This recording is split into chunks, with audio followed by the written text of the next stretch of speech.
Hi, Masumi. What are we doing? We're talking about this fabulous violin that you just got. Yeah. Can you tell me all about it? I'll tell you as much as I know. It is made by Giovanni Battista Guadagnini, or Guad, as violin dorks like to say. Guad. Guad, yeah. What year? So this is from about 1771. Where was he at that time? Apparently he moved around a lot. He was temperamental fellow. Right. In 1771, I think he was about 60 years old, so he's already a, incredibly experienced maker. And I think he was in, where was he before? Like Turin or Parma? Well, Parma. So before 1771, I think he was in Parma for quite a long time. Okay. And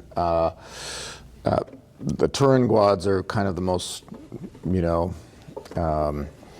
celebrated Guads. So this is on the cusp of Turin, Parma, whatever. Mm-hmm. Whatever. It doesn't really matter to me so much as long as it sounds great, which it does. One of the reasons he moved to Turin was to buyers increasingly wanted something that was closer to what Strad was making, okay, or how they looked, and in that sense, maybe a little bit more elegant. What he made like 50 to 100 years earlier. Right, Yeah. And something that was, I guess, a little more elegant or pristine, a little less rustic. Uh-huh. So he started using different woods, apparently. But the back of this is a very distinctive Guadagnini back, and made from opio wood, which is this wood. Opio, I think it was. Opio. I think that was what it was Nice. called. It was just lots of great instruments made with them, but it has this kind of very distinctive, very tight flame. grain, yeah. And apparently Parma is just in a very kind of desolate place. There's not a lot of forest around, so it was whatever the available farmland. wood. Right. A lot of farmland. So whatever the available wood was around, and that was opio, I guess. So. Huh. And I guess later in the Turin period, he starts to have, fancier woods or fancier. The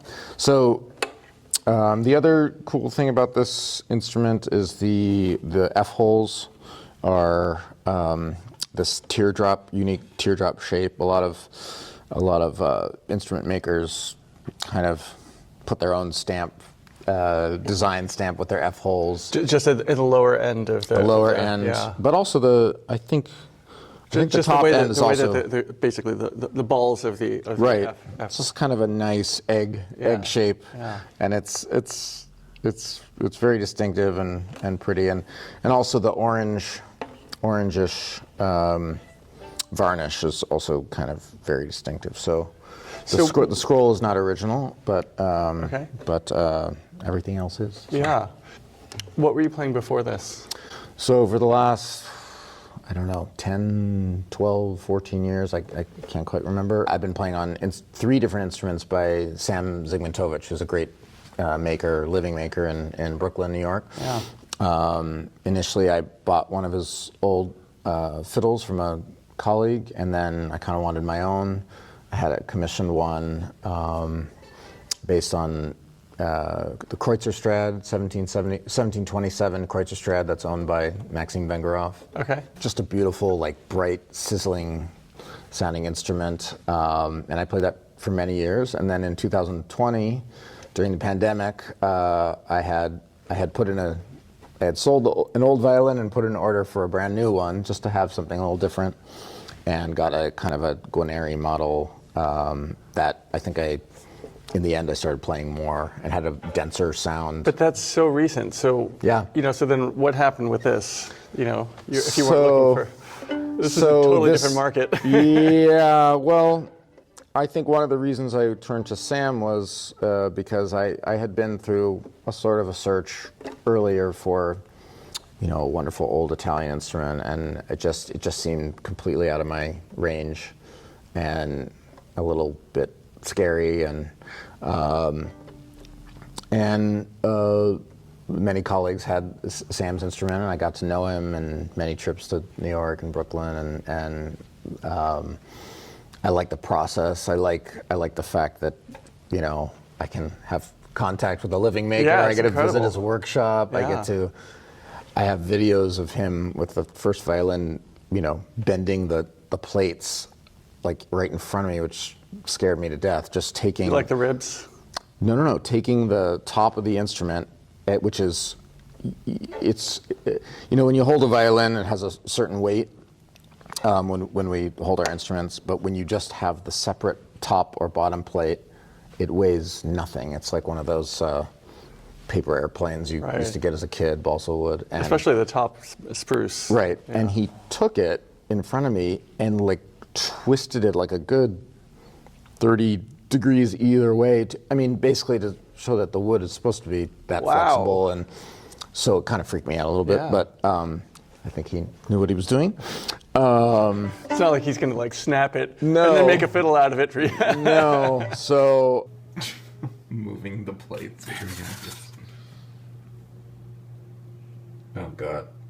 No, please don't do that. So this kind of happened by accident. I have a very good friend, a colleague and violinist who's also a violin dealer in Chicago, and I went looking for kind of a second bow.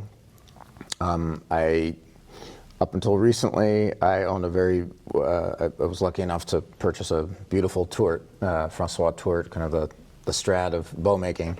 Yeah. So I was kind of thinking, you know, looking 15, 20 years ahead to maybe when I'm not playing quite as much, maybe I would sell that bow after it's appreciated a lot, but still want something that was really great to play on and that I could feel comfortable playing on. So that's what I was looking for. And then a couple trips later, my friend, this dealer, kind of basically said, hey, I think you should pivot from bows to violins. Interesting. And I kind of just laughed it off. He put a very nice violin in my hand. I took it home and played for a little.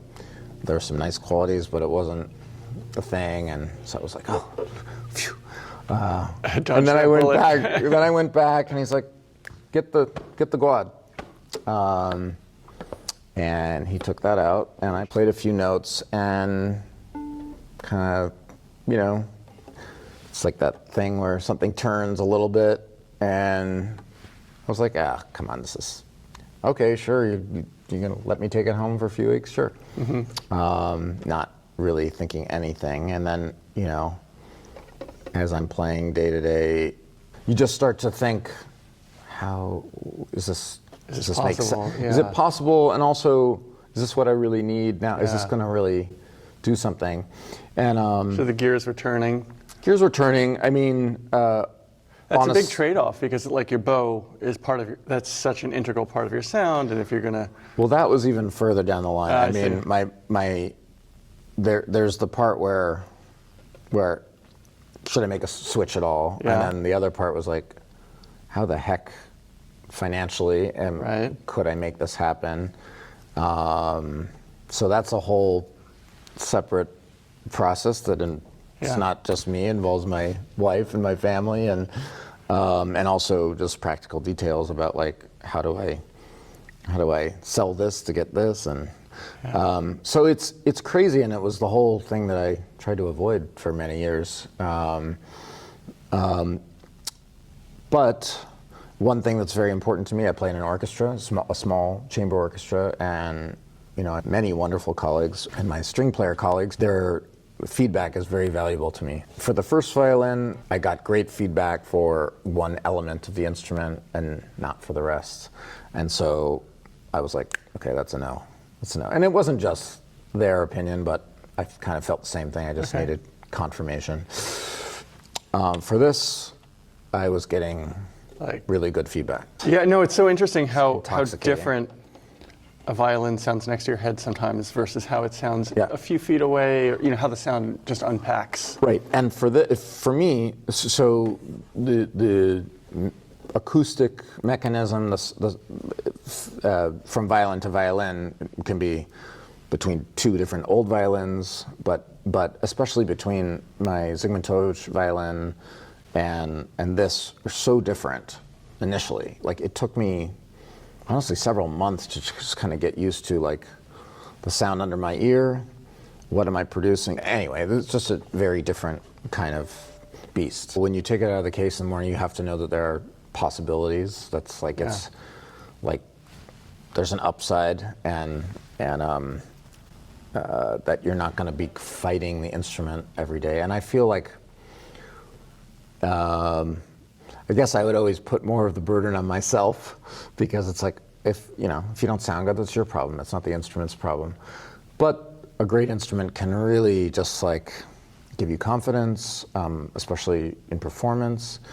It just kind of, it almost summarizes all the good and sometimes bad things that you've been doing, but on the positive side, it just kind of like, it really like says, okay, like, and I felt like, after working through all the anxiety-causing details, like, well, if I'm gonna do it in my career, this is the time to do it, because I mean.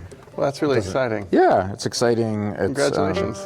Yeah, thank you. Before we get on to playing a few notes, can you just tell me very quickly about this thing you have attached to the back of the fiddle? Yes, a little plug for the. So this is something I recently started using. A colleague that I play with in the orchestra often had something similar, and I was like, let me try that, because I've always gone through many iterations of shoulder rests. Find comfort. Right. So there's a wonderful violinist, Georg Schmidt.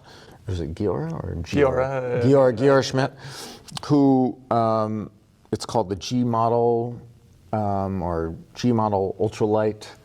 And he works with a maker, I think, in Chile to make these things. And I can just show you. It's. Do you mind holding it up a little bit? Yeah. So it just peels off, right? It's just there's a type of adhesive glue that doesn't ruin the varnish of the instrument. You have to sometimes reapply it, and you just peel it. Just kind of gently.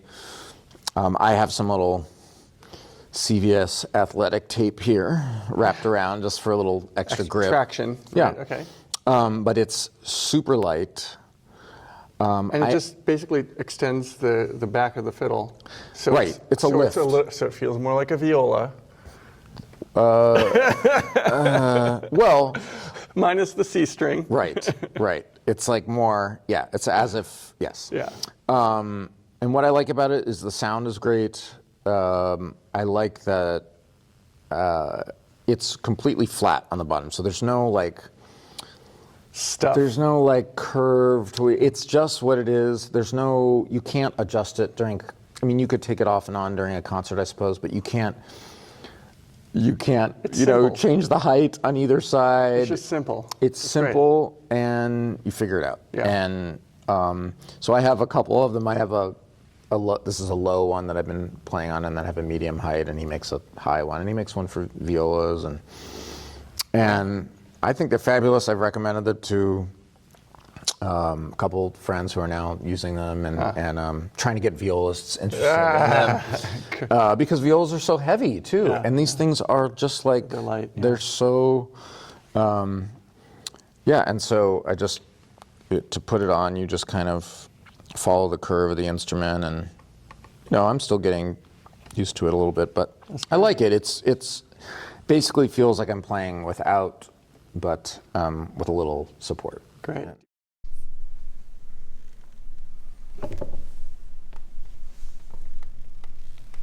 I used to be a supermodel, but.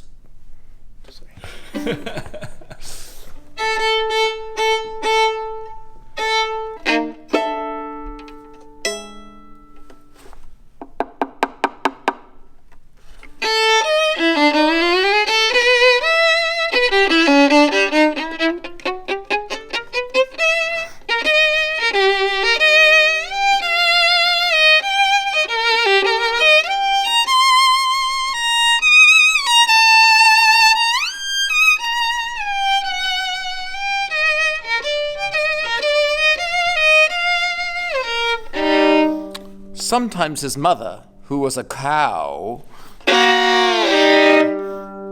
would run and jump in place. Do you know this, Ferdinand the Bull? We just do that.